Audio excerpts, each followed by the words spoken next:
Hey, Holly, how are you? Nice to meet you. Thank I haven't seen your best one before. Yeah. okay. Well, hey, Dylan, how are you? Good, how are you? Mr. Hannah, who wants these? I really like to. Trinity does. Okay. Thank you. Hi, Kelly. Hey, how are you? Yes, are. Huh? No, that's from my baby. As long as you approve. I couldn't be happier about that one. How are you? I was super excited. And you took her from Woodville, so I was a little heartbroken for that, but. She was ready for it.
We're ready.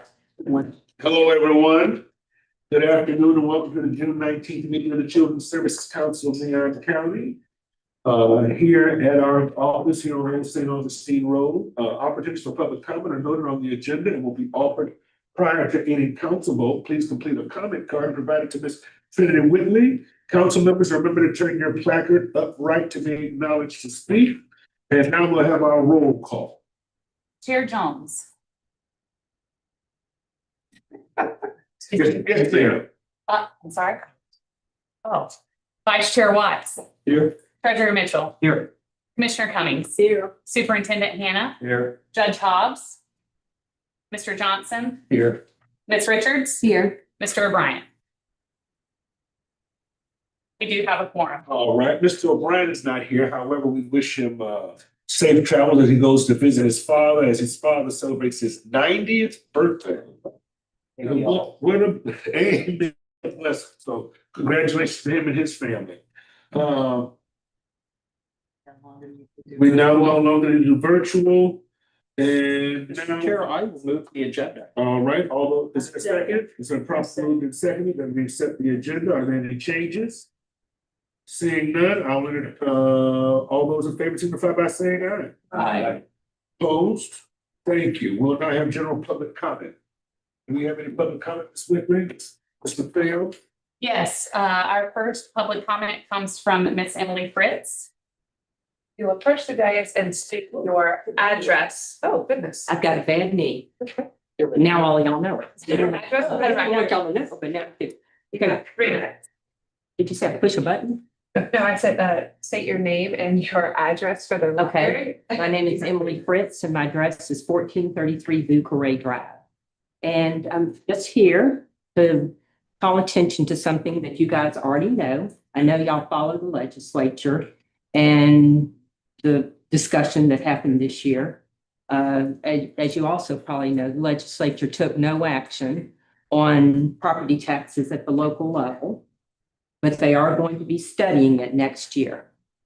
Also, they did authorize the governor's office to review or scrutinize local governments much more than given them much more authority than they've had in the past. So just wanted to recommend that you be aware of the fact that there's going to be more scrutiny on how much money local governments collect from taxpayers and how they spend it. So I would recommend that you be very careful on how you spend everything, realizing that you're going to be watched more carefully and not raise taxes until you've made sure that you've spent every single penny totally efficiently, and that if you raise taxes, you will get more results. That's all. Thank you. Next, we have Klein Miller. Please approach the dais and, Did you give the handouts? oh, thank you. I'll hand this out right now. And if you'll state who you are, Yeah. state your name and address. And you have 3 Klein minutes. Miller, 2344 Kilkenny Drive East, Tallahassee. Thank you, sir. Sure.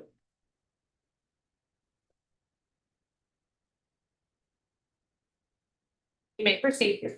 Okay, well, I'll wait till everybody gets the handout. I can reference that.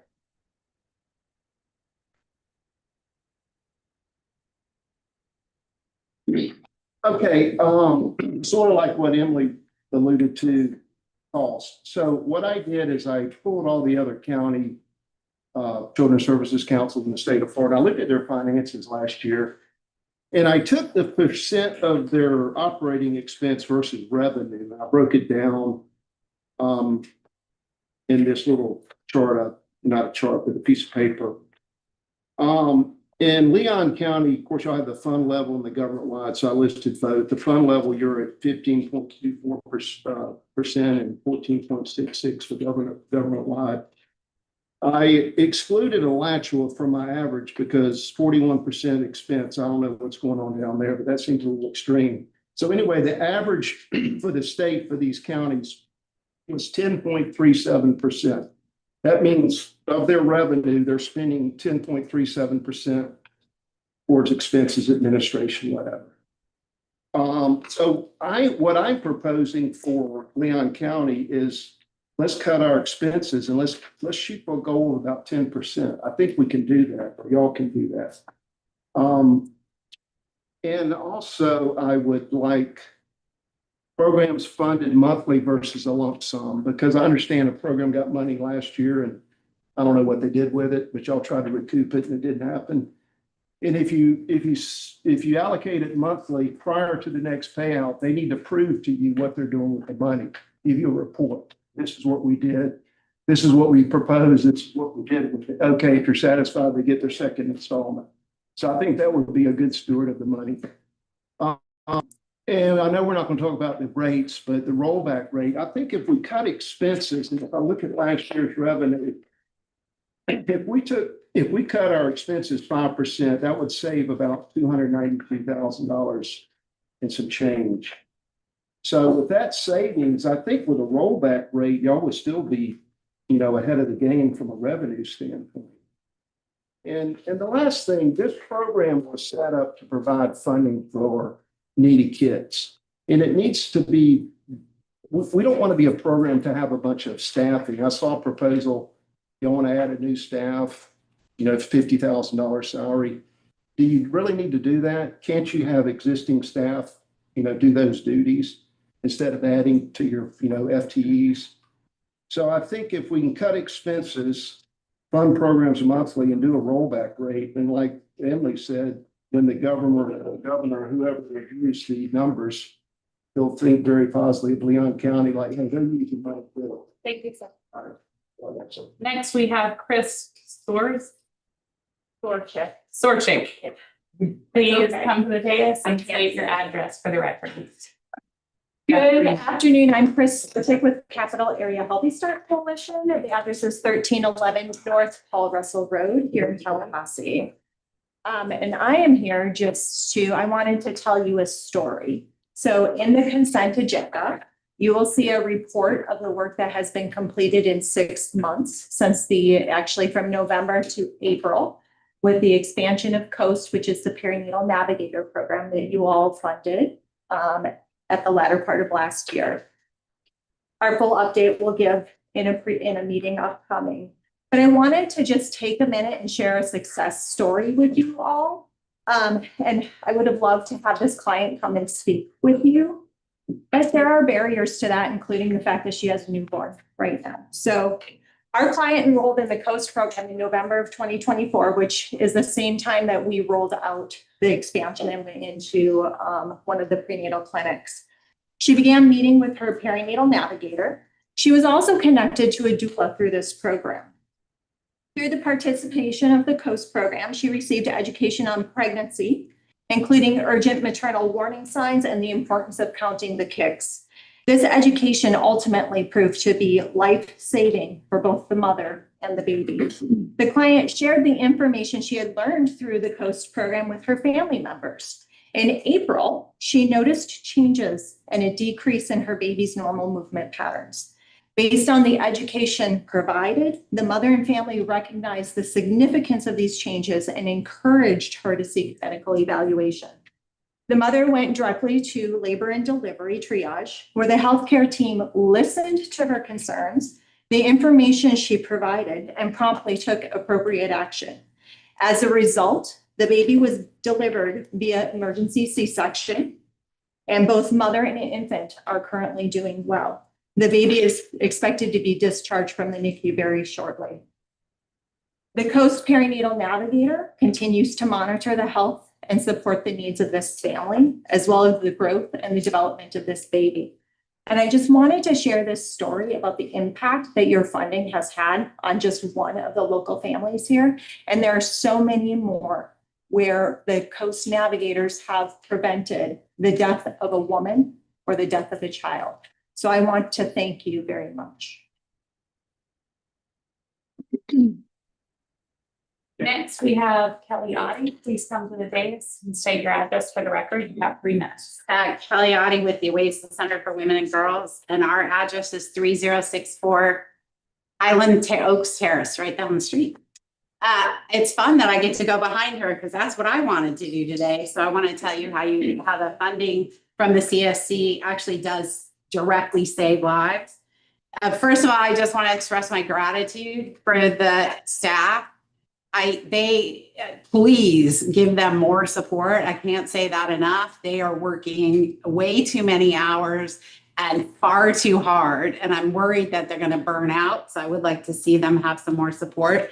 And if you all went to monthly invoices, you'd kill them and me. So the quarterly invoices are very, very, very sufficient.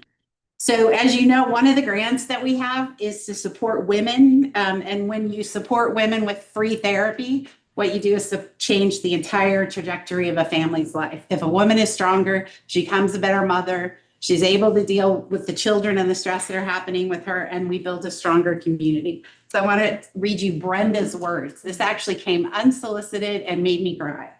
I read online the chance of homicide of an intimate partner after non-fatal strangulation goes up 700%. As scary a number as that is to pop up when you're Google searching for domestic violence while still covered in fresh bruises, statistics alone would have been insufficient to stop me from going back. That's because by the time he took me by the throat and physically and repetitively hammered my face into the floor, he had already been abusing me for years, psychologically, emotionally, physically, fiscally, and sexually. I simply did not have anything left in me to fight. And by the time he started to physically beat me, I didn't even believe I was worth fighting for. Simply stated, Christelle Avalos, who is the therapist that's funded by, one of the therapists that is funded by CSC, and the Oasis Center for Women and Girls saved my life. While I was able to remove myself from his physical proximity, I was not at all prepared to face alone the mental toll that relationship took of me and from me. It was 2 months of counseling while living in an extended stay hotel for me to process and finally accept a very simple truth. I was a battered woman in an incredibly abusive relationship, and it was time to go. Without counseling, that epiphany would have not happened. Without the grant awarded to Oasis, I would have not been able to afford that counseling. My life is very different from a year ago. I don't have the words to express the depth of my gratitude. There aren't any. I am in awe of the second chance. So this woman, they all know that it's grant funded because of the forms that they have to fill out when they first get services.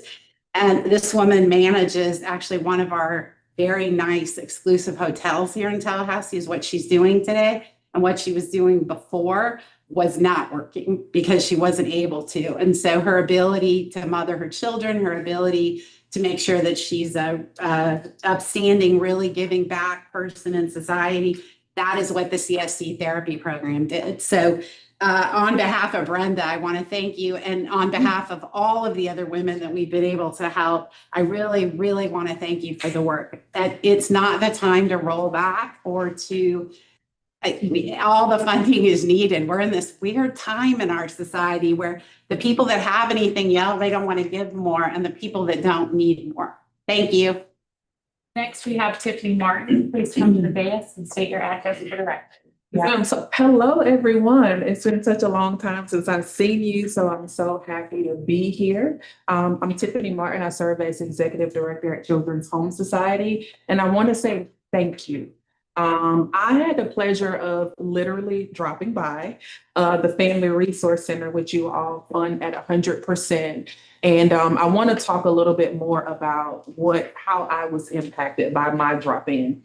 So I hope everyone here knows that we do have a drop-in where a family can just legitimately come and drop in. I dropped in to say hello to our team members and to see how they were doing. But what I did was I met a parent. It was a father who was surprisingly very open to talk and communicate. But what he shared with me was something that was so impactful. He shared about how he was a single father. He had a son who was about 1 year old. His son's mother had passed away within 6 months. He had not known how his son's mother passed away. He talked about how he had also been sexually abused. He talked about all of the challenges that he had been experiencing with getting help and support from many of the social service agencies in our city. But he also talked about the challenges of being a single African-American dad with no transportation, lugging around a toddler. And that was so helpful for me to hear because he also shared this was not my intended location. I was really trying to find the Social Security office, and I saw this sign outside and I saw children, and I felt like I needed to stop by and come in. But what was beautiful was he found exactly what he needed, a spot where he can come drop in, share about all of his needs, his experience, but he also had a team of people that were ready here waiting to help meet those needs, but also to help navigate him through all of those things he had been looking to do independently, but was not able to find the success that he needed. I'm happy to say that he is now employed. able to have housing that is long-term and really engaging with his son with childcare as well. But that is what you all have given us the opportunity to do, not just with that parent, but with many other parents that really, really do need help and are trying to figure out, how do I navigate my needs? How do I find a place where I can communicate about what I need and really get the help that I'm looking for and not be as stressed and experiencing those barriers? So I want to say the work that you are doing is phenomenal. And the support that you all provide, not just to myself, but all of our team members, is much needed. And we certainly appreciate it. So I want to say thank you, and please keep doing what you're doing. And we look forward to continuing to work with you all. Last, we have Christine Henry. Please come to the dais and state your address, and you'll have 3 minutes. Hey y'all, Christy Henry. My address is 2207 Pontiac Drive, Tallahassee, Florida. Providentially, I was having a conversation before I got here with a parent who was going through a situation regarding her housing crisis. She has a housing problem. So I'm in housing, I solve those problems. And she talked about, she's on Section 8. She's getting assistance, but she's transitioning from Section 8 to homeownership. And she talked about how she's been taking classes at TSC. And I said, oh, that's awesome. What are you doing? So she's taking some level up courses at TSC to be able to get more income for her family. And she made the off statement of, and I wouldn't have been able to do this if my kids weren't able to go to the Boys and Girls Club, the time frame that they go to the Boys and Girls Club. And I was like, so you mean to tell me that you're able to go get additional career training because your children have somewhere to go for enrichment? This was about 25 minutes ago, literally. And I'm in the spirit of this conversation today. So I just want to say this. Every year we're here. We're saying, hey, keep what you're doing, keep it at the funding level that you're doing it at. That's a key piece of this, right? I know I'm a taxpayer. I empathize with people who have that mindset. I think it's responsible to ensure that we're utilizing our tax dollars in the most efficient way we possibly can. But I'm telling you that you are. I'm telling you, these tax dollars are not just creating supervised programs for children. They're creating opportunities and spaces for parents to be able to go and get additional training to bring more income in their household to help support their children and their families. That's why this is important. I know we can't see this full picture on the community level. We just look at this as a tax referendum. We look at this as a bill. We don't see this as a catalytic fund to help families. We talk about bridges to prosperity. It's happening in micro instances right now. And I can tell you that when she said that to me, I was like, ooh, I'm gonna tell them that when I get there. All right. Because it's important to understand the far-reaching ancillary and auxiliary impact of what you're doing, providing responsible, supervised programming for children. And it's not enough, but it is enough, right? It's enough for right now. And as you commit to continuing at the levels that you are, commit to the data that shows that there's more needed, commit to the catalyst, we're going to see the impacts. We're seeing it right now. Let's commit to long-term, leave that money where it is, leave those levels where they are, and let's continue to hear testimonies like that from folks who don't even know that I'm coming to a meeting to talk about exactly that. So thank you for the work that you're doing, and we support it wholeheartedly.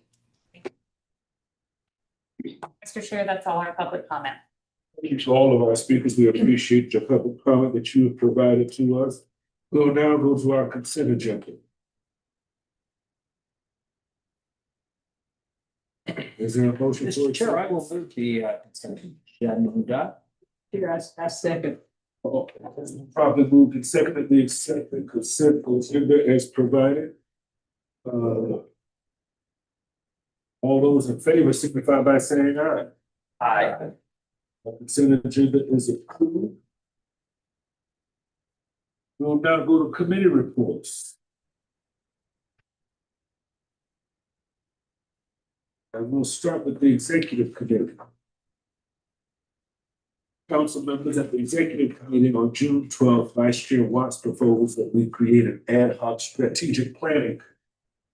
After discussion, the committee recommended bringing forth consideration to approve the creation of said committee in accordance with our bylaw. So right now, I'd like to turn it over to Mr. Watts to talk about the strategic planning committee and its composition further. Thank you, Mr. Chair. So ultimately, we had a discussion, we're definitely looking to, if you will, move the needle or graduate and establish, some SMART goals. So glad to see, I can't remember your name, but glad to see you here today. We had originally had a plan where we were going to come here on a Saturday, I believe, and have a, group council, strategic planning workshop.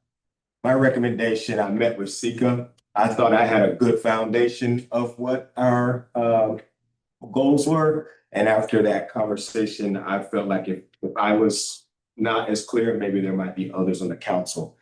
And it made me think there's probably a better opportunity for us to have a more productive workshop if we formulate the strategic committee so that we can do some of the what I would describe as hard work to establish the SMART goals in that strategic committee. Bring that back to this group so that we can have a more productive and actually go ahead and establish those. I'm going to rely on Sika to kind of take that discussion to the next level. Those SMART goals, if anybody has questions, this is what will drive moving forward, establishing if we are funding a particular program. Let's say that one of the SMART goals is we want to improve kindergarten readiness, just use that as an example, by whatever percent in the next 10 years, is this service that we funded working towards that SMART goal? So I think we need a smaller group, some subject matter experts, so we can go ahead and establish those goals and then really make even more informed decisions of what we're funding and be able to communicate back to the community how it's actually meeting that goal. Is that Yeah, that pretty much does it, Mr. Chair, if I may. So we currently have our theory of change, and the way that we have organized the strategic framework is in 3 funding categories: kindergarten readiness, youth development, and family support. Those 3 funding categories speak to the impact areas, which is the second column of the theory of change, which then feeds into the priorities that this council has set: success in school and life, healthy children, youth, and families, and stable and nurturing families and communities.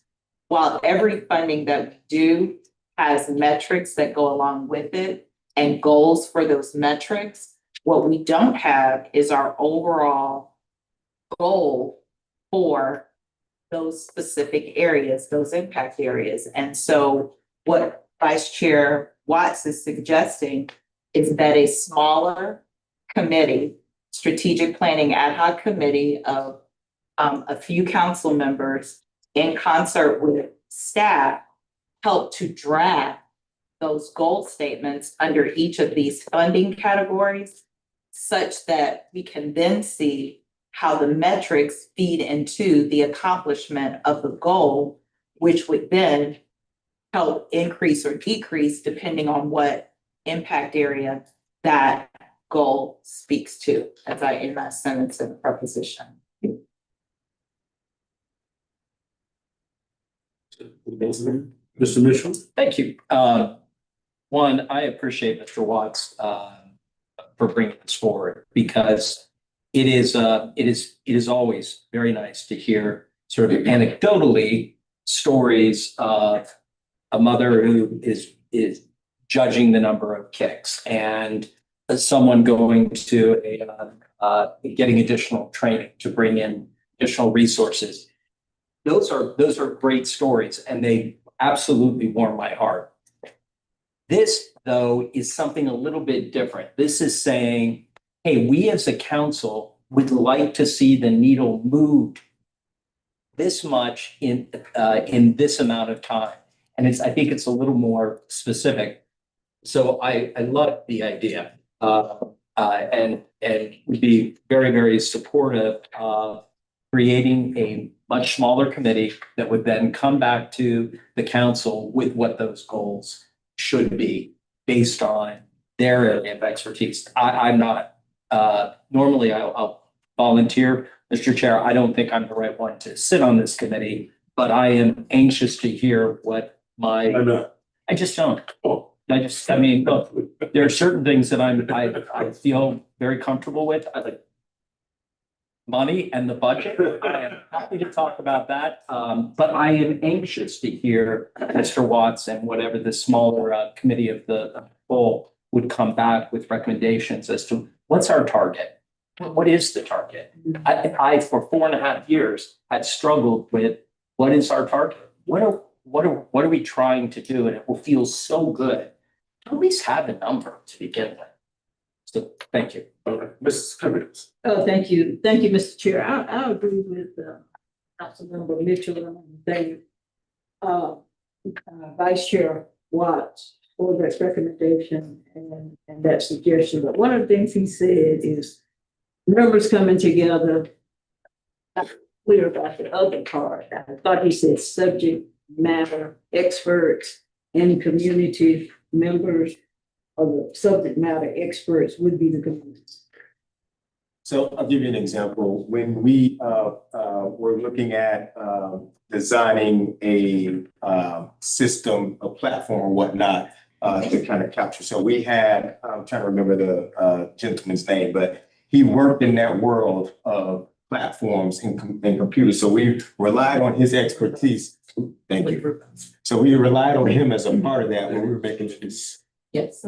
We were making the decision of what we maybe wanted to invest in. So subject matter expert, someone who has that expertise. Is this a tangible SMART goal? Is this 50% reasonable? Like someone to really kind of help us inform, whether that's someone from the community or whatnot, that's fine. But that's what I meant by subject matter expert.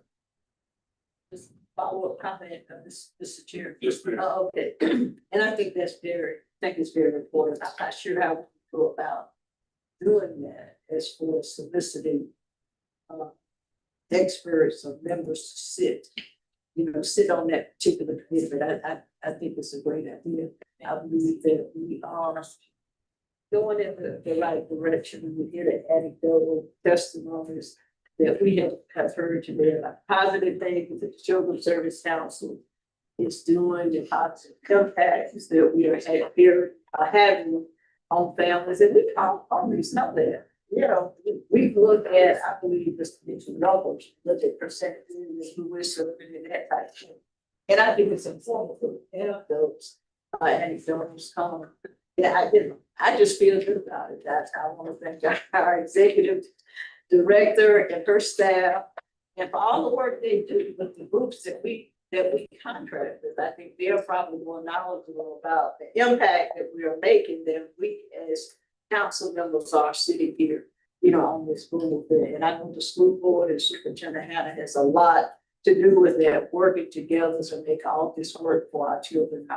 So I appreciate it. And I certainly, if there's a motion, I would certainly support it. Like Mr. Mitchell, I'm not sure I would be a good person to be on that committee, but I'm certainly willing, but I can. Mr. Chair, when I can. Yes, ma'am. Thank you. Superintendent. So I appreciate you bringing this forward, and I would be honored to be a part of that. So I said that from the beginning. I mean, we really need to continue to evaluate. I love these stories, don't get me wrong. I love the one-offs and Absolutely. it's very heartwarming. But at the end of the day, I remember what she said when we first started this, is if we spread ourselves so thin, we're not going to be able to go deep into anything. And y'all have heard me say that for the last several years, especially about kindergarten readiness, moving kindergarten readiness numbers and early interventions and those types of things. So I will be proud to be a part of this continuing conversations to count in. All right. Mr. Chair, I'll move. Yes, sir.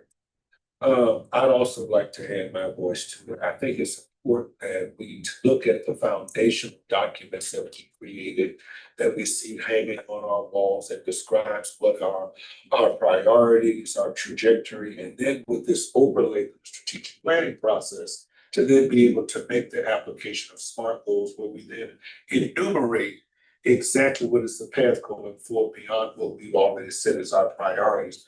I will not, I don't agree with that I've been here 4.5 years and don't know where we're going. I do know where we're going, and I think that this is a continuing evolution, particularly as we now track and evaluate what has been our continuing investment. Here now, we're able to provide more enlightened goals because we've seen the progress. Particularly, I look at the success that we've enjoyed in just the first year of metrics that we've received from recovery and resilience and the impact that it has had in our schools. So here now, as we continue to provide funding models and have been able to capture benchmarks, we now are able to make even more intelligent and more narrowly tailored strategic plans moving forward. So I agree with it. If there is a motion, I'll be happy to entertain it. I will move Vice Chair Watts's idea of creating a, I guess it's an ad hoc committee, or is it a? It is an ad hoc. It is It's not a state. right, because then we would have to change the bylaws. Okay, to create an ad hoc committee, to look at bringing back to the full council SMART goals with percentages and timelines and everything else he mentioned. Mr. Chair, I said. All right, it's been properly moved and seconded as we take. Let me hear the motion first. All those in favor, signify by saying aye. Is there public comment regarding strategic plan? Yes, there is. Okay. Emily Fritz, your comment, please. I've been watching this council for 4.5 years, and I watched the planning committee before that. This is one of the best things I think I've ever heard in one of your meetings, that we're going to actually measure your accomplishments. The first 20 years of my life, I was in sales and I had quotas. And I moaned and groaned about the quotas. My boss always raised them every year. If you did well one year, then she jacked up the quota the next year. I was always complaining about that. And she said, you know, Emily, one of the reasons why our company is so successful is we expect a lot out of our people. And she said, and the only way we know how you've done is if we measure. So I shut up after that. So bottom line, measuring, like increasing a particular metric by 5%, something like that. That's the way my goals were always. Increase sales of X product by 5%. And if I didn't meet that goal, I didn't get a bonus. And if I got too far short of that goal, I would not have a job. So I do think having measurable goals, I think that is going to make a huge amount of difference. And I think it'll clear your head, and you'll because I had goals and quotas and I knew how it's going to be evaluated, it kept the clutter out of my brain.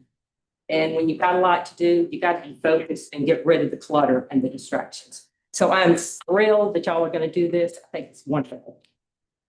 Next, we have public comment from Kelly Body. Councilmember Mitchell, I wanted to actually really give you some more information because I love the fact that you talked about you like the stories warm you. And that is what my intention was to come and tell you a real world example of what we're actually doing. I have to tell you, talking about the goals and objectives, I'm glad that you're looking at them and that you want to go deeper, but I'm very worried that people here think we don't already have them. We have a lot of them. Like, it is intensely grounded in science. When we just wrote a renewal application, we worked with 2 PhD researchers at FSU to make absolutely sure that we were interpreting the data correctly on what we were seeing from the outcomes from the women and the girls that we serve. And then we have been meeting with them and our team and your team to figure out how to take the information we learned through science to make sure that we actually increase our outcomes percentages the next time that if we're renewed. So I really agree that it needs more from the bigger level. I don't disagree with that whatsoever, but I don't want anybody to think we're only stories. Like, we are literally trying as hard as we can to measure everything that we're doing. And your team holds us incredibly responsible for meeting the goals that they outlined, like incredibly responsible for doing it. So I wanted to speak that. I love that it warmed your heart. I really did.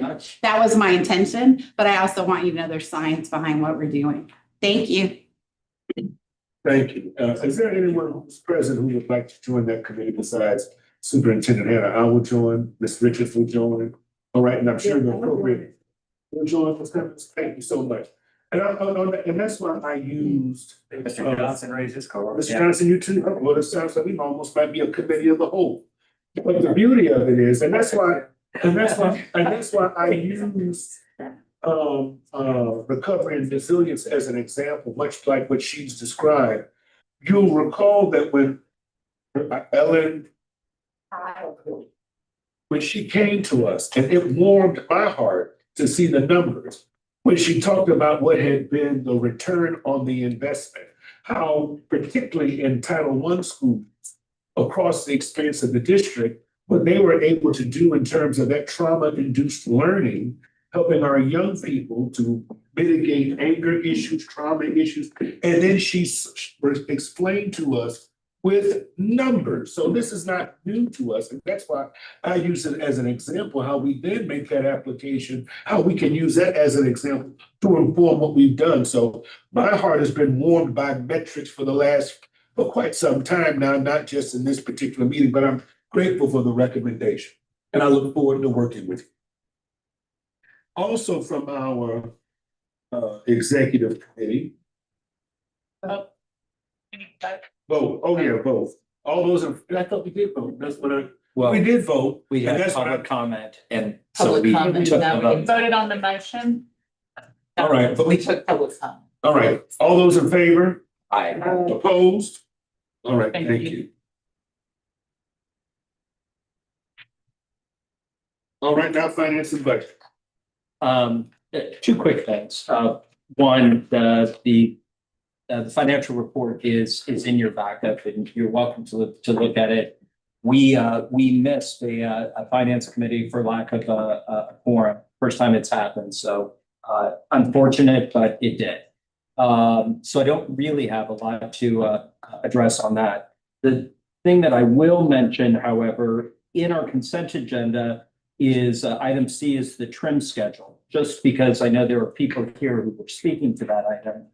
On Thursday, July 10th, the Finance and Budget Committee will meet and we will take into consideration all millage rates, but the ones that are posted are the ones that we are currently operating under, which is 0.3477, a rollback, which is the same amount of money for next year, which is 0.3231, our original millage rate, which was 0.375, and the max that is statutorily allowed, which is 0.5 mils. That discussion will be held on, again, July 10th, July 10th here at 5 p.m.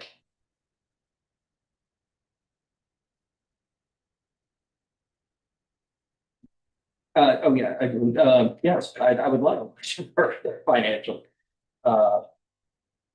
Mr. Chair, I'm going to accept the final report is presented.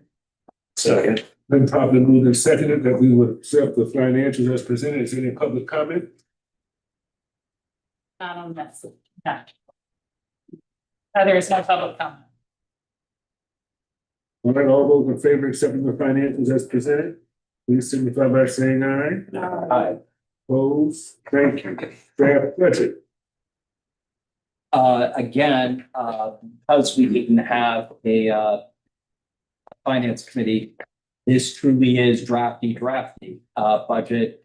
I would ask that the council one, understand the rules that we're under, and that is we have to have a draft budget for consideration at the next finance committee meeting. So that is why this is on the agenda the way it is. There is still, again, a need for the full committee to go through it and make sure they're comfortable with it, and we'll bring it back to the council as a whole at the July 17th meeting. So it truly is, says draft, it's really draft of the draft.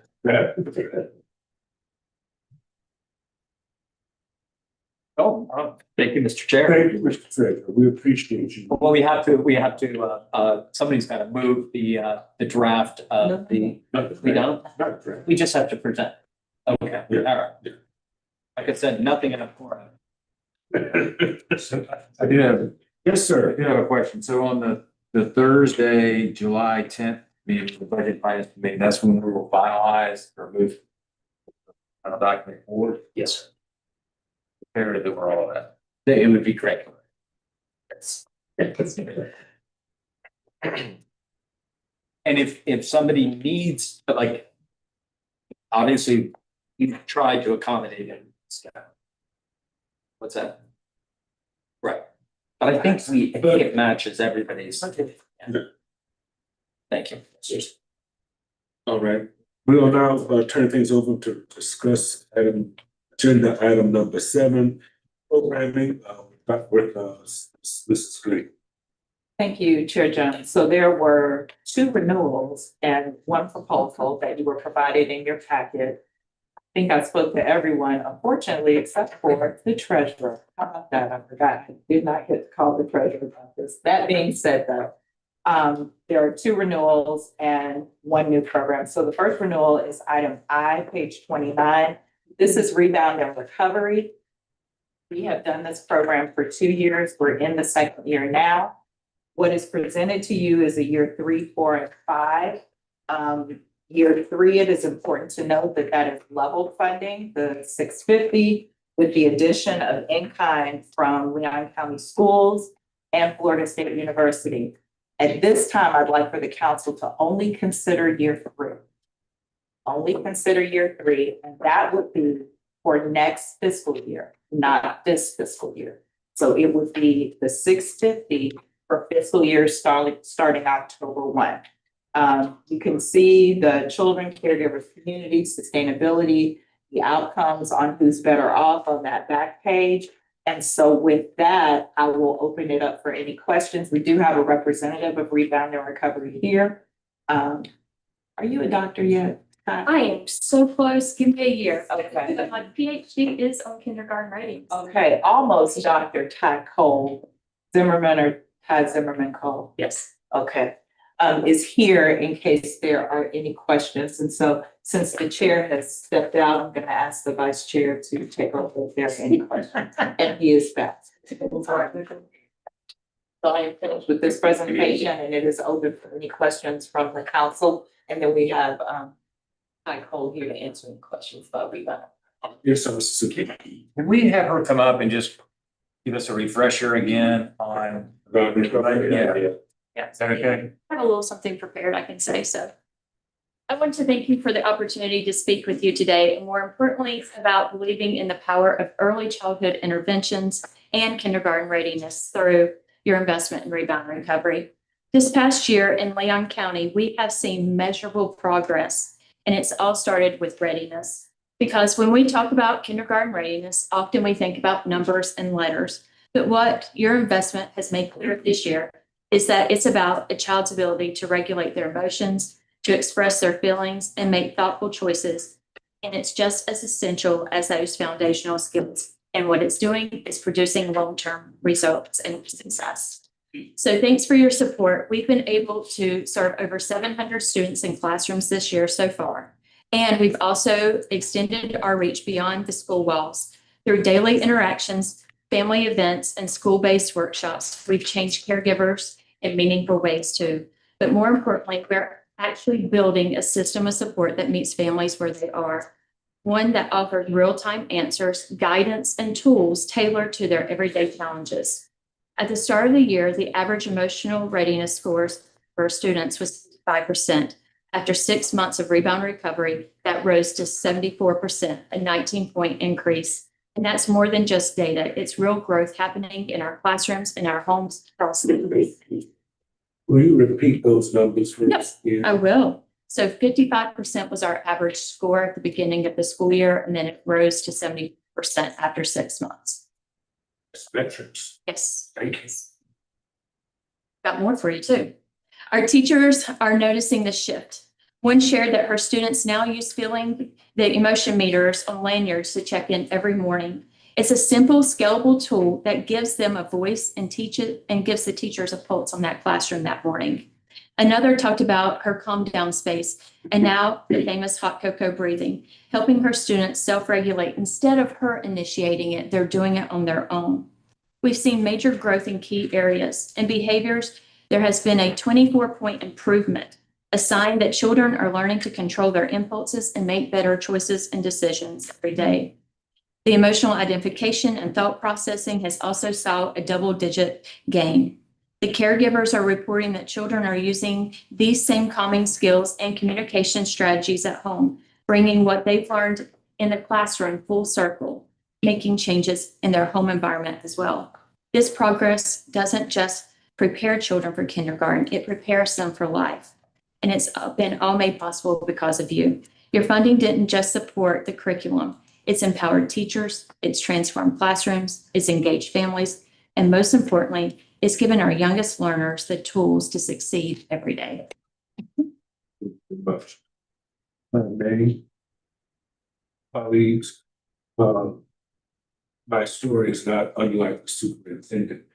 When we were elected, he had 16 and I had 18, the number of schools that we had that were and differentiated accountability, meaning they were D's and F's.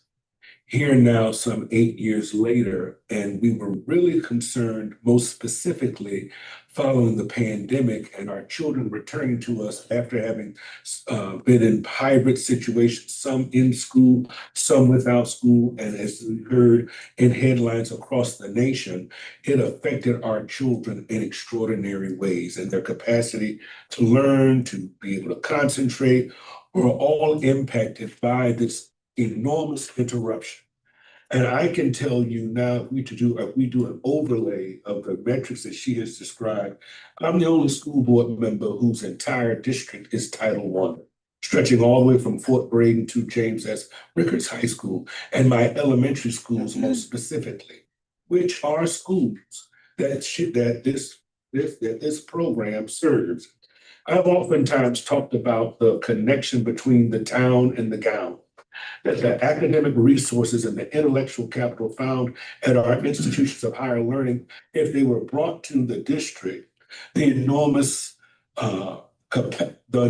impact it would have on learning and instruction. Here now, what she has described to you in real numbers, those schools that the superintendent and I have served, many of which were D's and F's, are now A's and B's. Why?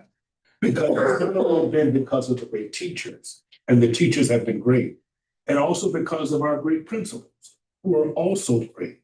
But it's also been because of the participation of collaborative efforts like this from community resources, here now of community resource that we help to fund, that has helped to move the needle in academic progress, that our kids and our teachers are thoroughly equipped to provide the best learning and cognitive experiences outside of what we know may have been childhood or home-based trauma. So I am a fan. That is why I talked about you at the very beginning of the meeting, because I know firsthand, having talked to principals and teachers who have been engaged with the faculty persons and the staff persons who are enrolled in your program, who are coming to our schools and are present on our sites. I can tell you the difference that it has made. So kudos to you and thank you for what you're doing for our children.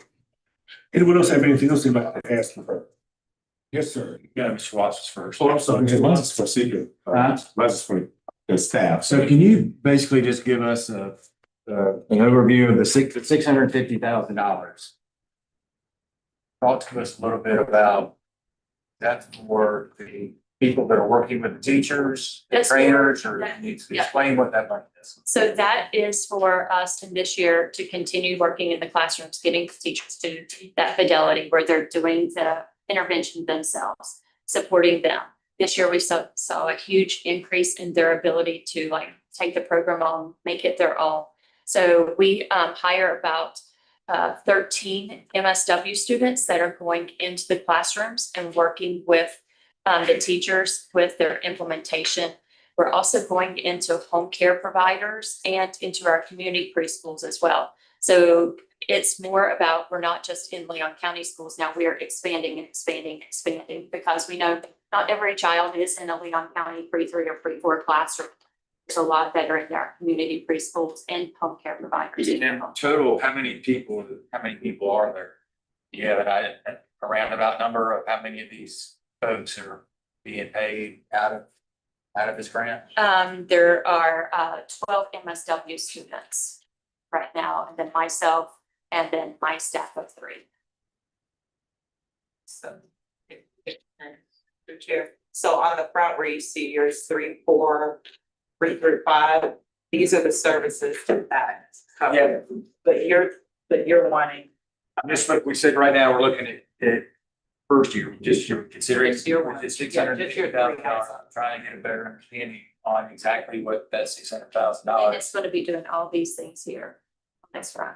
But not only for the pre-K 3 and pre-K 4s that are attached to Leon County schools, they also expanded, if you remember when you approved year 2, they expanded into family childcare homes that are in the vicinity of those. Yeah, but I think I'm hearing you say there's only 12. It depends on the year that we have been in and the need that we see. So that first year we had 15, this past year we had 12 in the MSW students, if that's what you're asking.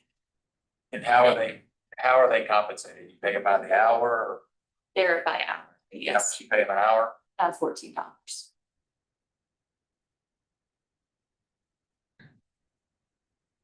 Just trying to make the math. So it just seems like a lot. I mean, $650,000, and what is our annual budget? Total, including our set aside, depending on the millage rate, at $9 million. So this is about 8 or 9% of our annual budget goes to this program. Right? Yeah, I was just trying to be sure. I'm just trying to figure out if $650,000.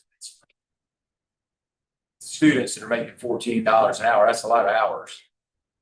They average about 15 hours a week in the classroom to 20 hours a week in the classroom. So, and then they're also in the community events, meeting parents, caregivers, doing workshops, that type of thing.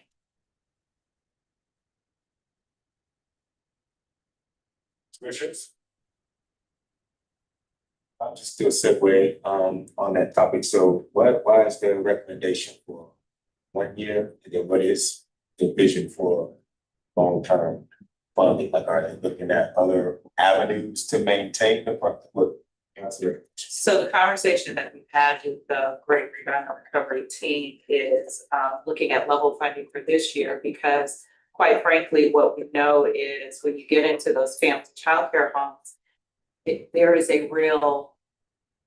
a challenge getting into those homes because they choose to have their child care done that way because they don't want their kids in a more structured environment. But those are still kids that are coming into the public school having never been in a classroom.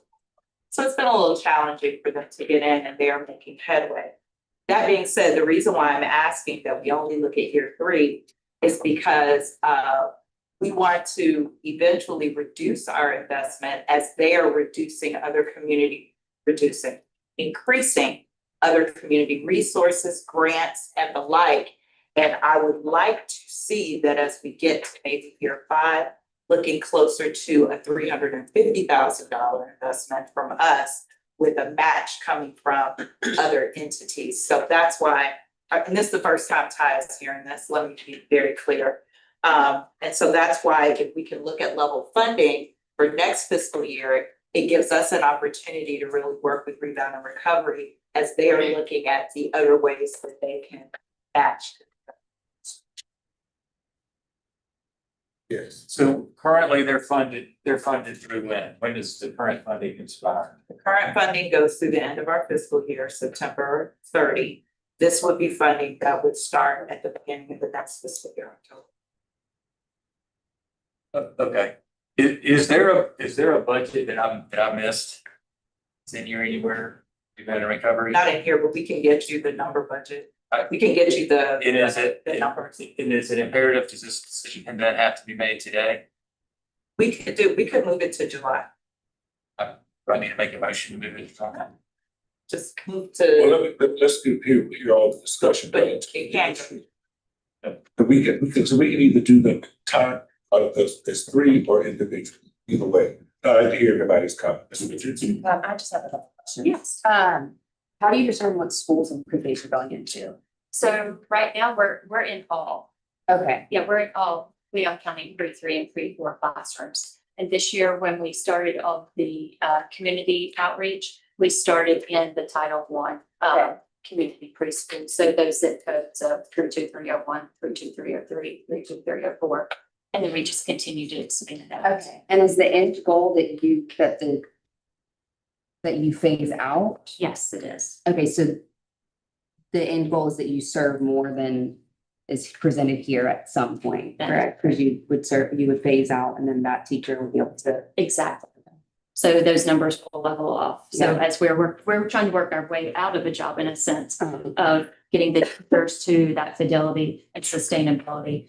One of the things that we also are proposing is creating that train the trainer so that we're actually handing the reins over to like the Leon County school to do the training internally. We're just there for support so that they are sustainable. And like I said, we're working our way out of a job, but also touching every child. So are those students going into a pretty classroom once a week? What does that look like? It depends on so we do implementation meetings with every teacher and also fidelity checks too, to see where they are. So we make that based on the data that we have from the teacher, but also on our assessments of like the level of need.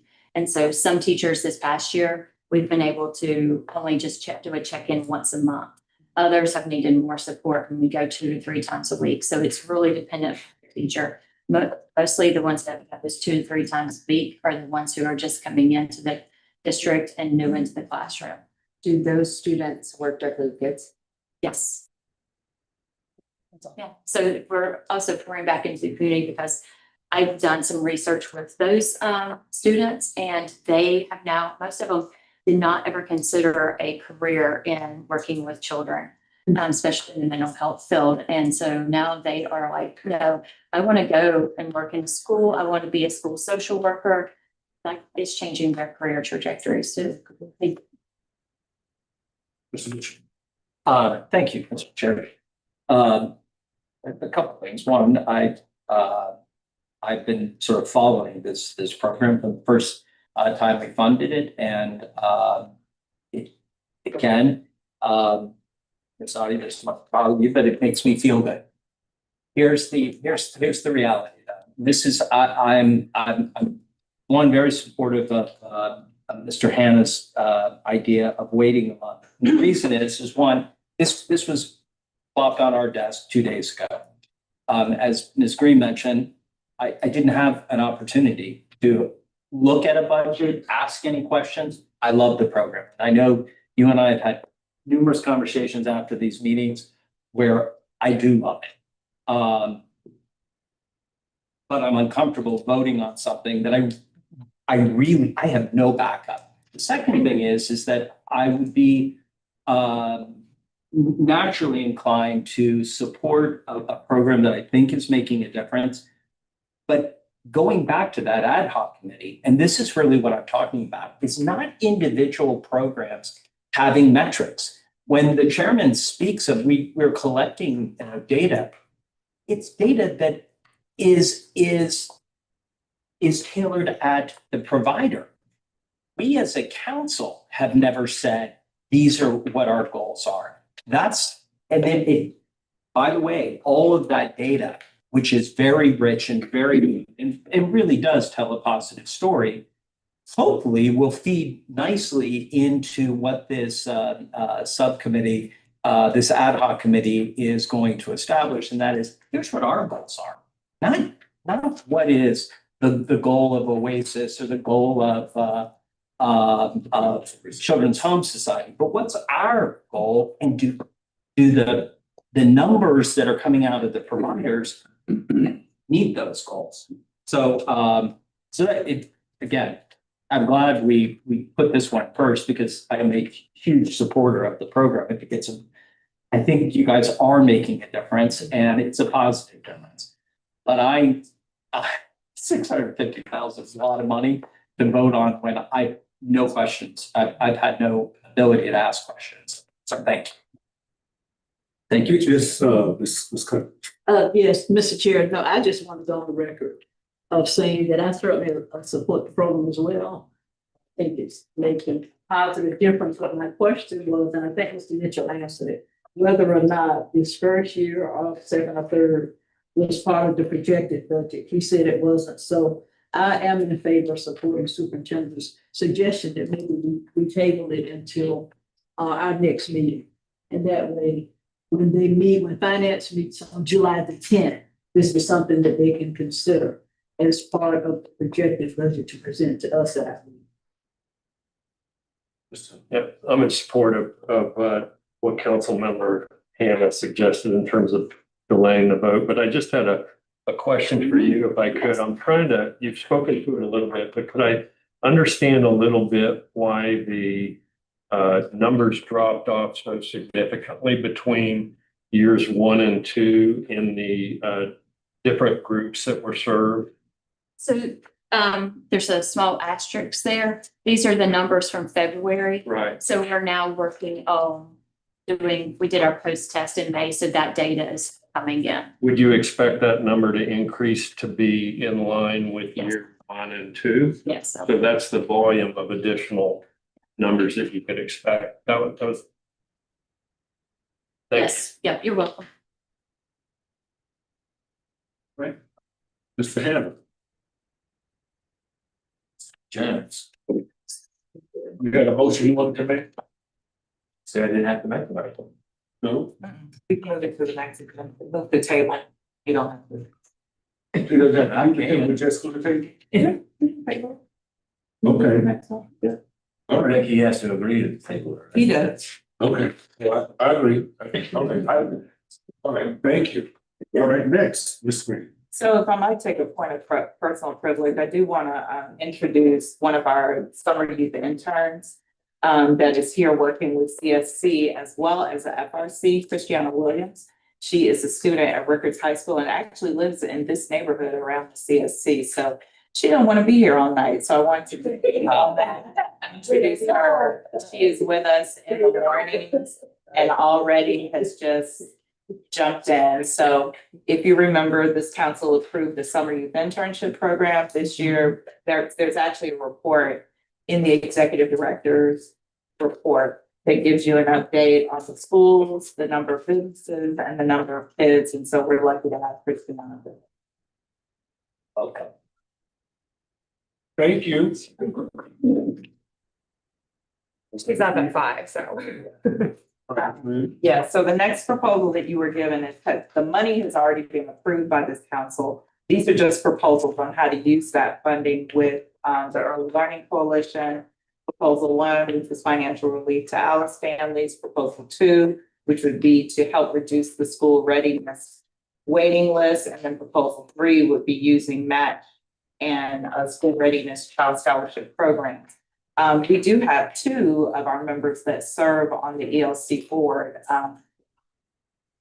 Mr. Mitchell, who actually serves as their treasurer, and Mr. Watts. And so I'd just like to yield to Mr. Mitchell because I think he has even more updated information from the legislature that would inform how we move forward. I do, and I thank you. So I, much like the rest of you, when I got the agenda, I looked on it. I think this is new, and we got 2 days to do a little research to make a vote. I talked to Liz Murphy, and I do sit on the ELC as the treasurer, and this never came before us, so it was new both in my role as CSC treasurer as well as ELC treasurer. But I reached out to Ms. Murphy at the Early Learning Coalition of Big Ten. Again, it serves more than just Leon County. just to dig a little bit deeper, because I followed the legislation and celebrated the legislation that was passed this year that increased the income levels by which school readiness dollars can be used. So our goal, if you remember, was we dedicated $250,000 to help the Alice population. The Alice population just got helped by the Florida legislature because they increased the income level by which folks could be served. Recognizing the statute is very, very clear that says we are not, the Children's Services Council is not allowed to provide funding where funding already exists. Option one is completely off the list. We would be violating the law in my estimation. Then I dug a little bit deeper by reaching out to Chancellor Miller, Carrie Miller at the Department of Education, who's over the Division of Early Learning. Learned an awful lot from Chancellor Miller, and I tip my hat, one, to her for taking the job in the first place, because it is thankless. But I learned an awful lot in terms of the funding levels that the legislature put forward. I also spoke to two different staff directors in the Senate, Kathy Mazarek, as well as Jessica Grace. Jessica is the one who deals directly with the dollars.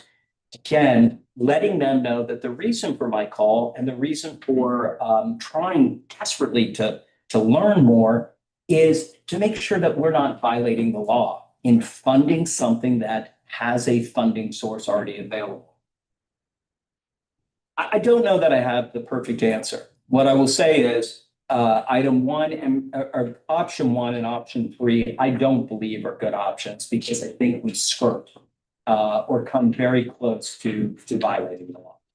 Option two is, I think, worthy of our consideration. The reason I think it's worthy of our consideration is it is right now, the the Early Learning Coalition of the Big Bend. So that is several more counties than Leon County, has a waiting list of 616 kids. If you just kind of ballpark it, what's Leon County? That's about 500 kids. Well, the problem with that waiting list, however, the waiting list is self-created. It's not because there's people waiting and there isn't a placement or funding for them. The Early Learning Coalition doesn't know what their allocation is going to be because the budget was just passed. And while there's 42 million additional dollars that were put in the budget, they don't know their allocation. So they stop taking kids' applications. So that waiting list could go away in a minute. I mean, and I sat on that council for the coalition for 4 years, and our waiting list, they really don't have a waiting list. Every once in a while, it'll go up to 20, 30, but at this time of year is where it peaks, waiting for their allocation. So the reason I am a proponent of proposal 2 is it suggests there might be a waiting list. It would be very, very bad, in my estimation, if there is a waiting list that we can't help the Early Learning Coalition get kids off of that waiting list. And there is a strong possibility. Unfortunately, Leon County is not a growing county. They base the formula off of 2 things. 1, population.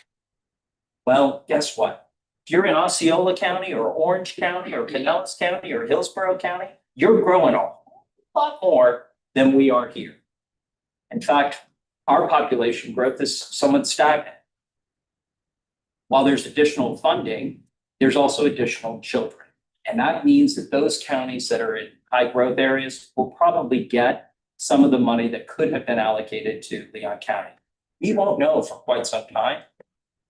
I don't want to miss the opportunity to, in case they need it, and my guess is they will, to provide a mechanism by which we could take kids that are in Leon County truly on a waiting list, off the waiting list. Mr. Fish, Yes, but I understand where you're coming from. And I understand that it has passed the House and the Senate. Isn't it premature for us to make a decision? Because we don't know what the governor's going to do. well, that, you have a good point. So, He so could veto the money. the only reason I mentioned that is because I think that we're talking about tabling, that maybe it might be premature for us to pick one. But all three options may very well be available to us, depending on whether or not the governor vetoes or passes it. That's Well, what is, and I just think about within the, Good what's in question. the best interest of early learning, that we allow them to make that determination based upon whether or not they do get the allocation that you described. Okay, but the allocation, possibility one or option one and option three, regardless, there has already been a law that has been changed and passed and signed into law by the governor, changing the, they don't call it the Alice population of the legislature, but it is the annual income. That's changed no matter what. So So that still affects that, proposal one. yes, and really, Because I thought it proposal, was about the monies that are gonna be made potentially. we as Tipping from right, we as a council have already dedicated $250,000. That is part of our budget for 25-26. Period. It's there. It's how do we, I'm sorry, say that one more time. We've already, so when this program started, it was to tackle the Alice population. Those who got a raise and fell off the ability to get school readiness. So we came up with 250,000 because we were allowed to pay for a month or two. And then the Early Learning Coalition, through the Division of Early Learning's funding, could pick up the other 9-10 months to a billing issue. That ability went away because the Division of Early Learning was like, no, not so much. I mean, it was great. We saved about 520 kids over an 18-month period, and the Division of Early Learning paid for it. But they basically said that is not an option anymore. Coupled with the new legislation that says they raise the income level for those eligible for school readiness. Remind me, Seeker, too, didn't the ELC, they struggled to spend that money and to identify kids to use? It's why it took 18, 19 months, yes. Because because it took a while to get the kids, because they have to attend and get the attendance records and all of that. So we had the very first 250,000 went over a second fiscal year. So it was awarded in 24, but we took it all the way over into, no, it was awarded in 23, I think it was, went over into 24. This current fiscal year, there's $250,000 there. So this proposal was speaking to that money, not for next year. Right, so for you to endorse the waiting list proposal, then those kids, though, even on the waiting list, at some point would come off of the waiting list and be funded in another way, right? They could be, depending on the allocation, and that's why I was uncomfortable with. I am comfortable leaving the $250,000 as it sits, leaving it alone. And we can, I mean, to Sika's point, it ends on September 30th, but we can roll it over. We have, the ability to do that. I have no idea what their allocation and when you talk to Senate staffer and you talk to the chancellor, you get slightly different indications. The legislature is the one who does the allocation though. They're the one by county who tell the Division of Early Learning, this is how much you have to give out. I believe that Leon County will recognize a decrease in funding because of our lack of growth.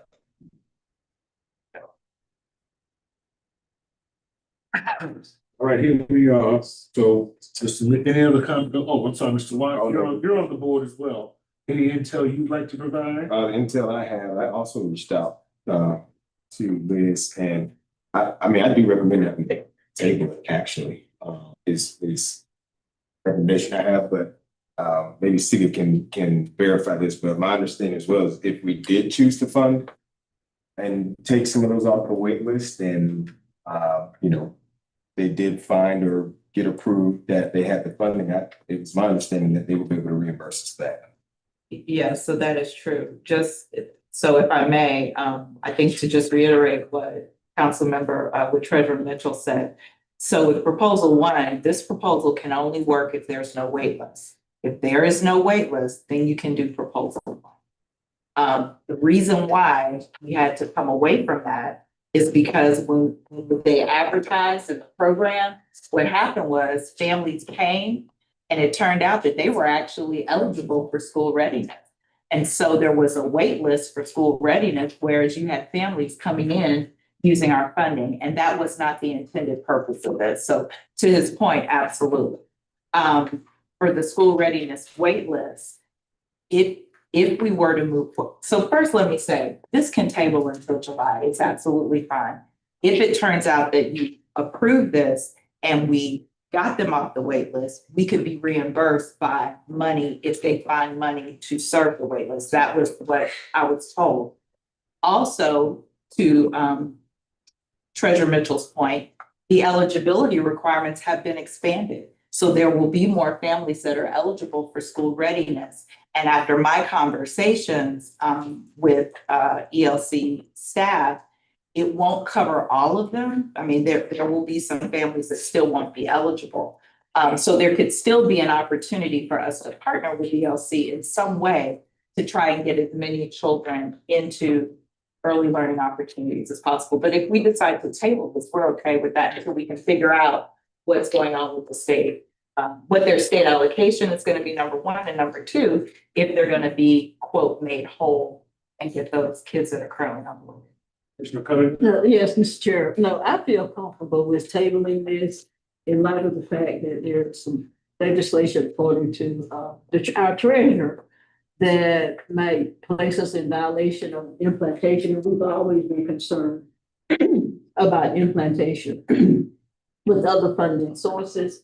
So based on what our executive director, her comment, I would feel more comfortable if we would table this until our next meeting. That way we would have some more concrete information. And I'm really about even considering proposals 1 and 2, if in fact there is legislation that's contrary to what we want to do in those particular areas. Superintendent Hannah? So of the original money that we gave them, that money was either spent or was it all spent finally? So they have a zero. They don't have any of our money now.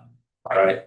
They didn't, we gave them, CSC reimbursed them. So we gave them a would-be pot of 250. It stayed in Dina's coffers until they spent it down. So they spent it down, again, I think it was over 19 or 20 months. But I do think that it would behoove us to make an investment for the kids that are on the waiting list. So that we're getting into those programs, and if we can get reimbursed and the money comes back, I think that would be beneficial to the kids in our community, right? Let's post 3.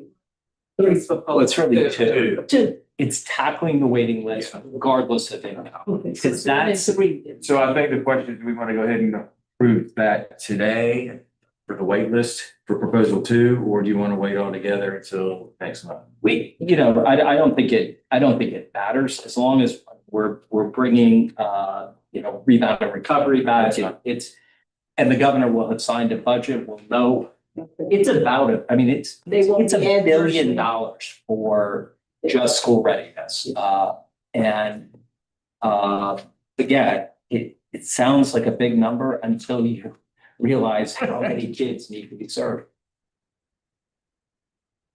All right, are we tabling or are we reserve motion? I think it's wise that we table. This table. All right, Ms. Tony. All right, so the last proposal that you were given is actually a new proposal. Proposal for a transition coordinator and family focused mental health support services at Family Promise of the Big Bend. As you know, Family Promise of the Big Bend is the only family shelter that covers not only our county, but other outlying counties. And after looking at our needs assessment and speaking with staff at the shelter, there is a gap that this proposal could help to fill. Our team member Holly McPhail worked with Family Promise to come up with this proposal, and so I'm going to yield to her to present it to you. Thank you, Madam Executive Director. So as you'll see before you, there's an overview of the role of Big Bend Hope Emergency Shelter and the gaps that they are addressing. And if you're familiar with the role of the center, we currently have contracts with emergency housing in a variety of different ways. One of them is with CCYS, which is the Capital City Youth Services, another with the Brehan House that is serving primarily pregnant women and families, mothers with very young children, another with the Refuge House, and then as well, Family Promise. The reason why I mention all of them is because according to our needs assessment, there is a risk factor associated with families that have young children that if they exit out of care, in a homeless situation, that they're more at risk in the first 12 months of exiting out of that care. And what are the supports available to ensure, for lack of a better word, that they don't have an episode of recidivism into experiencing homelessness. So with the direction of the council being very focused on kindergarten readiness, we were looking at those pockets of children who are at highest risk of not showing up at kindergarten ready to be successful. And this was one of those areas that were identified. In the cases of the Refuge House and Brehan House, they wrap services around their families before they transition out of care and follow them along. The case at the Hope Emergency Shelter, because of the nature of it being an emergency shelter, they do not currently have the capacity to do that detailed support transition planning and follow up. So the proposal that you see before you today really focuses in on preparing them for that transition. What they do now is make sure that they have stable housing. That's their focus. But it's all the other parts that help a child arrive at kindergarten socially, emotionally, and equipped with the right supports as a family to be successful that they would be focusing on, and then doing follow-up with very measured outcomes and objectives at the 6-month mark and the 12-month mark.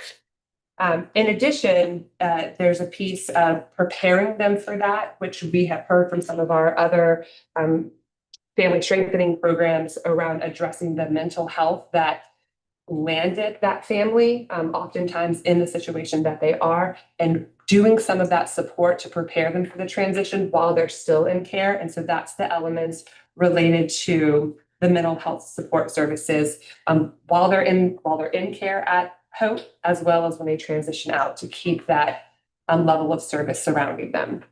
That's the proposal before you today, presented potentially as a pilot. It's just for 1 year. And you'll see on page 3 or 35 in your package that there's a breakdown of the costs associated with adding on one staff member to the team specifically for the role of the transition coordinator. And then you'll see the professional supplies, transportation, but it's all broken out for you there. So it's a very detailed budget. The request is $163, $125.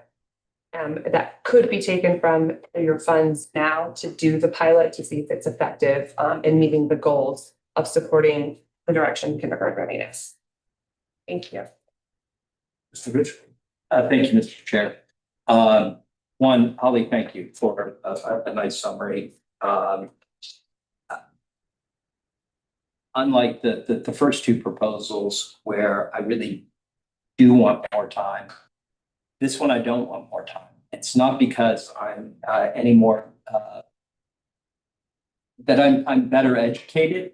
I have been sort of following this and really wanting something out at the Hope Center for a while. I believe and still do that, and I see Commissioner Maddox here, but I think to myself, we're in a family resource center, and I I truly believe that it's appropriate that every community, the concept of a family resource center is to meet the needs of that community, and every community is different.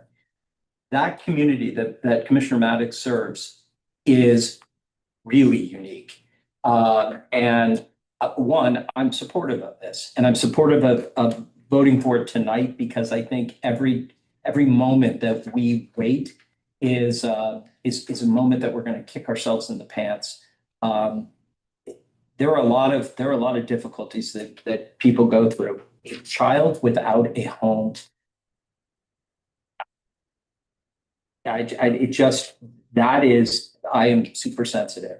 $163,000, by the way, we have in our current funds, money that we haven't spent or we have drawn back because for a host of different reasons, we have $163,000 that we could fund this program today in our current budget to see how it works. And so one, Commissioner Maddox, I tip my hat to you for what you're doing, and I hope that my fellow council members go along with me, and I hope that it makes the difference that I think it will, and that I finally hope, it's a key word here, that Hope and Children's Home Society can get together and talk about what might it's a different twist on a family resource center. What might that look like at Hope? So thank you, Mr. Chairman. Thank you. No, thank you. I just reiterate what Council Member Mitchell has indicated. When I read this, I was concerned and excited about the possibility, because one of the things that Commissioner Maddox knows is one of my pet peeves is concerned about the homeless and clearly the families that are homeless and those homeless families that have children. And the fact that part of the mission of this particular nonprofit entity is to serve holistically the success of student life, healthy children, youth and families, and certainly shelter, emergency shelter. The transition is the homesick from homeless is to some type of state of home, some type of state. So I certainly support this particular initiative, and I'm just excited to see the outcomes and like Councilmember Mitchell said, we can think outside of the box and be innovative. Perhaps, as he said, look at maybe some integration with Children's Home Society and at our resource centers and see how we can help strengthen our families through this particular initiative with the family promise. So thank you. Thank you, Commissioner Cuthbert. Superintendent Hannah. Are we currently invested in Family Promise? Yes, we are. We are in an agreement with, not an agreement.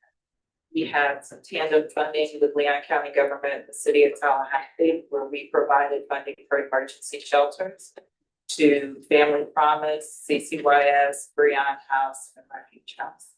Only for emergency shelter. So how much money that was? So to Family Promise, it was 312,000. 312,000 to help support a percentage of the beds that we have there. Kept it in here. Oh, here. We invested. So the only shelter that we did not do any emergency housing funding was, of course, the Carney Center because it's for adults. Yeah, adults only. So for Hope Community, we did a little over 312, for CCYS 94, Refuge House 25, and Breon House 68. That was for 1 year? for 1 year. 312, so now this is another 163, so that's 412, about $500,000.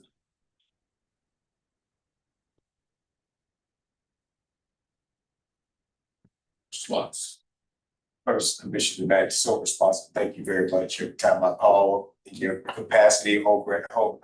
So, but what I'm about to say, please, I do have reservations. I will just be honest with you about this proposal. I do like the word pilot. That gives me a little bit of a better feeling, but I really don't think it's that innovative.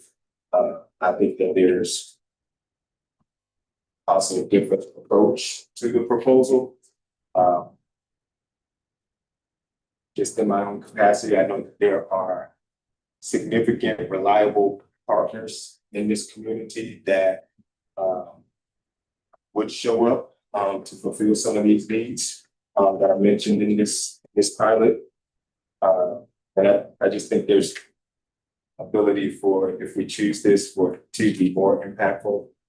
That's just my viewpoint on how it's written at this time. I just have to share that because I do admire you, our response, but I think there's better opportunity that could exist with that funding, and not necessarily based on how this was described. Restrictions. Can I ask Commissioner Lance a question? Sure. How many payments was in time? Tell you, y'all stay full. Right. We have 146 beds. That's about 37 rooms. We usually go by number, not by family. I think that I visited the home center, and I think that the fact that they are following families after they leave, is wonderful. I think that is probably where families get lost, is in that transition out. And let's be real, their problems don't stop when they leave and they get housing. Problems still persist. And so I like that. I think this investment is worth it. I want to echo what Councilman Mitchell and Commissioner Cummings said. And I do want to speak towards the emergency funding. We, in my other capacity, the emergency shelter is crucial for Leon County. And so hats off to Commissioner Maddox and all that he does there, and the other shelters that are taking families in during emergency times when their families are at home and they're having an emergency time as well. So that $312,000 is well spent, in my opinion, especially when we're talking about family children who are staying there during cold nights or a hurricane or whatever it may be that causes an emergency shelter to open. I think that's well worth it. I am in support of this. So I was on the Big Bend Homeless Coalition for a number of years. I'm very familiar with, what is now Family Promise was the home center. And I think they do great work. I do agree with you, Ms. Richards, that the transitional person, I rather honestly love to see two people instead of one person with $163,000, to have two individuals that were helping to ensure once these parents and their children left, they were still connected to resources and still working with our school district and other providers, PLC, to make sure that they were being supported. It just wasn't, all right, good luck. Yeah. Right. So I do think it's vitally important. But at the end of the day, $500,000 is a lot of money. And I think I didn't expect, or I didn't realize that we had already invested 300 and something thousand. I'm going to vote for this. I'm going to support this program. But I do, in moving forward, want to revisit the Children's Services Council spending over $300,000 a year to support Family Promise. Ms. Richards. Should have asked you, how many people? You said that you go by numbers, you go by the number, not by families or beds. Yeah, on average, we used to go about 75 to 87 beds filled every day. And I will say, if you allow me, Mr. Chair, there is that gap is vital. And what you said, Superintendent Hannah, that once we have serviced the folks that are in our shelter, when they leave, they do leave as though they just, okay, you're done with you. But it would be nice to have a arm of our organization that we're able to hand them off to, that can coordinate with. And Mr. Watts, I do agree with you that there are other organizations, but for some reason, that connectivity isn't there between not just us, but other shelters as well, currently as well, where once folks leave our doors, how are we making sure that we're keeping up with them to make sure that the next 6 to 12 months that they're taken care of so they don't recidivate back in? What we're beginning to see now is we're beginning to see families who were out 3 months ago come right back to us in the summers because their funding has run out, whether it be tax monies and other things. They always end up coming back. And so the whole idea, and I will say to the council, I think it's great to do this as a pilot, like the idea that it's a 1-year pilot, so we can actually see if it does work. And so taking this opportunity to see if it does, it'll give you information and us information about the connectivity between that case management once someone leaves our shelter versus the case management that happens inside our shelter. Yeah, Mr. Chair, again, this is I'm so gung ho on this one. And I sort of get our commitment. Our commitment is sort of to the homeless issue. This is a little bit different in that it is a pilot. And as long as, Ms. Martin is sitting right beside you, Commissioner Maddox, this to me is such a great opportunity where we are already dedicating dollars for family resource centers. And I get the fact that this one's different. It's not your typical family resource center, but heaven's sake, all of the providers that Mr. Watts is talking about, bringing them all together at I'll call it a family resource center that's at the Hope Center. How amazing would that be? Because he's absolutely right. There are other organizations that are providing services. I looked at this as kind of a coordinating effort, and not just providing a home, a bed, and shelter for a family in need, but something that was extending beyond that. And I think we will have missed a great opportunity if, Ms. Martin, I hate to put more on your plate, but if we don't have that conversation, I think it's such this just might work. And we could roll in under that same tent some of the organizations that Mr. Watts is talking about that I'm very familiar with and do incredible work. So I would like, Mr. Johnson, I would like to move item 3, approval using 2024-2025 budget dollars in the amount of $163,125. Been properly moved and seconded. Any public comment? No, there is not. There's none. All those in favor signify by saying aye. Aye. Opposed? All right, thank you. Guys have it. Ms. Green? That's the letter.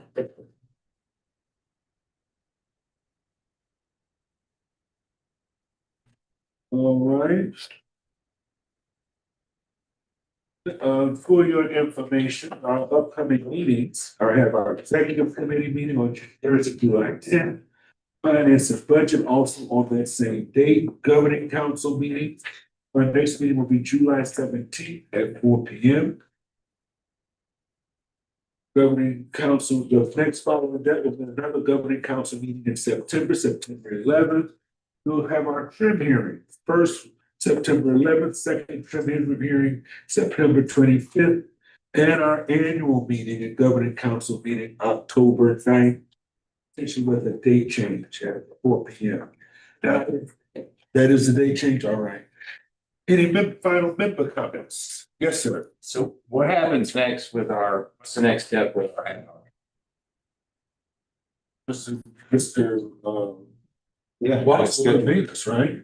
Yeah, so we'll work with, excuse me. Yes, so we will work with Mr. Watts, who has agreed to chair that. and get a date that you all notice. It is a public meeting, so we will notice that, so that we can move forward sooner than later. And so the council members that I have identified by your own volunteering is, Vice Chair Watts, Councilmember Hannah, Councilmember Cummings, Councilmember Johnson, and then Councilmember Jones. Don't forget. No. Richards. Mitch, Councilmember Richards. come on. No, I'll tell you how much it'll cost. No, you don't want me there. Trust me. Come on. This is what you do. Bring the snacks. This is this. I'll send some. Mr. Chair, I have one point I want to make. I know that our trim hearing, the official hearing, has been noticed. I think it is incredibly important to anybody in this room or anyone listening that they understand that the process is that July 17th meeting where we vote on our first recommendation, that will then be the number that we talk about at the trim hearing. That's where you really need to show up, because at that first trim hearing, we're following the rules, but it almost becomes too late for us to change our mind without sending out a new notice, and it pushes it way, way back. So to any member of the public who would like to opine, please show up at the July 17th council meeting or the July 10th finance committee meeting.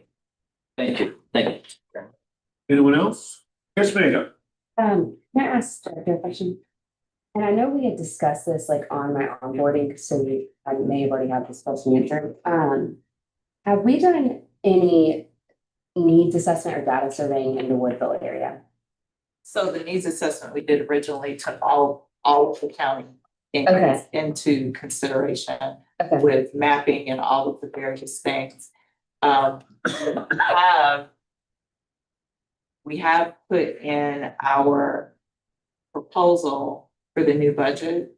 For the new budget year is any needs assessment, if you will, kind of a survey, community survey, so that we can see what other needs might be out there. We do have a council member that wants to look at possibly a larger one. And we'll talk about that in another time. I don't think we're quite ready to get there, but talk about a larger assessment of what as many organizations as possible are doing, so that we have a real good landscape. We did that with the comprehensive needs assessment, but we're now 4 years down the road and technically 5. But we haven't done anything targeted in Woodville, no, but Woodville is taken into consideration in the needs assessment that we did. Would it be possible, and I can make Commissioner 22, would it be possible to get the information on the needs assessment in that area, like the data? You'll have to make a. Okay. Could we get it at the next meeting? Yeah, you can get it before then. Okay. I would like for the whole board to see it, but I'll kind of start where I'm going with this. In my other capacity, we have received continued emails and requests, and most recently this last week, we had a mother reached out and she was explaining that she doesn't have anywhere to send her kids during summer because there's no summer camps. And I couldn't remember where she worked, but she was saying that in order to get to work and get back to whatever location, she's sending them to Fort Braden. She lives in Woodville, sending them to the Fort Braden Boys and Girls Club. That's what it was. And so she's dropping them off at the Fort Braden Boys and Girls Club, going to work, picking them up, going back to Woodville. And so I'm interested in looking into options and the needs of the Woodville area. That is a area that I've worked heavily in, and I see resounding needs, and the community consistently shows up and thinks to be ready for more resources. So I'm just interested in the data and when we collected it, what it looks like. So I would love to get that. We can get that to you. We not only give it to you, we give it to the entire board, and we can talk about in strategic planning ad hoc if there's something we want to do specifically targeted to the Woodville area. That's part of what we do. Awesome. Thanks. Any other commission that the council member? All right, we stand adjourned. How are they? Tell you. That's, so we have a 21st century program that was. Is it summer? I think so. Yeah, I think it's on Monday through Thursday.